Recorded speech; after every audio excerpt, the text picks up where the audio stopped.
दोस्तों, अगर आप एक नया कंप्यूटर लेने वाले हैं और आप कंफ्यूज हैं कि उस नया कंप्यूटर में कितनी जीबी की रैम लगाना चाहिए। बहुत सारे लोगों को ये लगता है कि कंप्यूटर में जितना ज़्यादा जीबी का रैम लगा होगा कंप्यूटर उतना ही ज़्यादा फास्ट चलेगा, बट ऐसा बिल्कुल भी नहीं होता।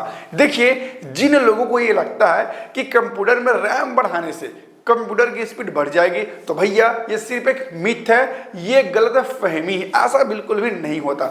देखिए, जो कंप्यूटर सिस्टम होता है उसकी जो स्पेसिफिकेशंस है, लाइक उसमें क्या मदरबोर्ड लगा है, कौन सा उसमें प्रोसेसर लगा है, उसी के हिसाब से उसमें रैम लगाया जाता है। अगर मान के चलिए आपने डुअल कोर प्रोसेसर को लगा रखा है अपने मदरबोर्ड पे और आप वहां पर 16 जीबी का एक रैम लगा देते हैं, फिर 16 जीबी का 8 करके 2 रैम लगा देते हैं, टोटल 16 जीबी का, तो आपका जो कंप्यूटर वो स्टार्ट ही नहीं हो पाएगा। आपका कंप्यूटर प्रॉपर तरीके से रन नहीं करेगा। मतलब ये है कि अगर आप नया कंप्यूटर ले रहे हो या फिर पुराना कंप्यूटर में रैम अपग्रेड करना चाह रहे हो, तो ये डिपेंड करते हैं कि आप कौन सा प्रोसेसर को चूज करते हैं, कौन सा आपके यहाँ मदरबोर्ड लगा है। अब हम बात करते हैं कि आखिर कंप्यूटर पर कितने जीबी का रैम लगाना चाहिए। देखिए, आप जो कंप्यूटर सिस्टम बाई करने वाले हो उसमें जो कुछ भी आप मदरबोर्ड लगवा रहे हो, चाहे H61 हो, चाहे H81 हो, या फिर आप 610, 772 कोई से भी मॉडल का आप मदरबोर्ड लगवा रहे हो, ठीक है, उस मदरबोर्ड का सबसे हाईएस्ट फ्रीक्वेंसी क्या है इसे पहले समझ लीजिए।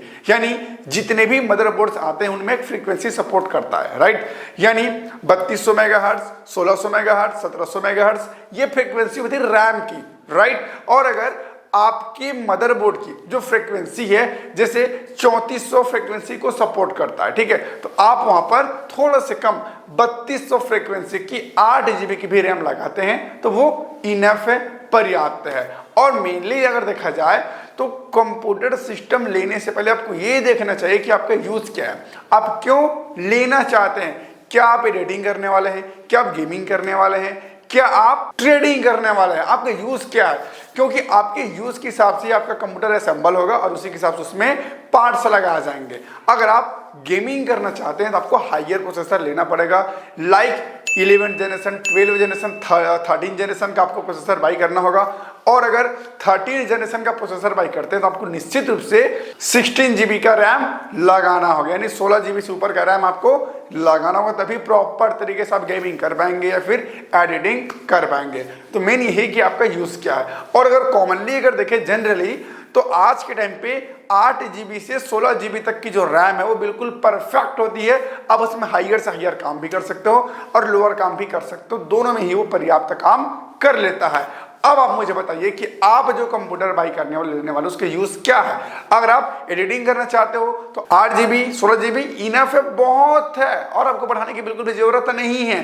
लेकिन वहीं पर अगर आप ट्रेडिंग करने वाले, मल्टीटास्किंग करने वाले, बहुत हैवी लोड देना चाहते हो अपने कंप्यूटर को, तो यहां पर आपको कम से कम 32 जीबी का रैम लगवा लेना चाहिए। लेकिन हाँ, इसके लिए आपका मदरबोर्ड भी तगड़ा होना चाहिए, तभी आप 32 जीबी रैम को लगवाइए और प्रॉपर तरीके से अपना काम को निपटाइए। और अगर आप कॉमन यूजर हैं, ज्यादा आप हैवी टास्क नहीं करते, थोड़ा मोड़ा गेम खेल लेते हैं, रीडिंग वगैरह कर लेते हैं, थोड़े बहुत ट्रेडिंग कर लेते हैं, मल्टीटास्किंग कर लेते हैं, भैया ऐसे लिए आपके में 16 जीबी का रैम पर्याप्त होता है। और इतने में भी आपको कंफ्यूजन हो रही है कि आखिर कितना जीबी का रैम लगाएं, तो भैया मैंने एक वीडियो बना रखा है जिसमें मैंने आपको बताया है कि कंप्यूटर में ही कैसे पता करें कि कंप्यूटर को कितने जीबी रैम की जरूरत है।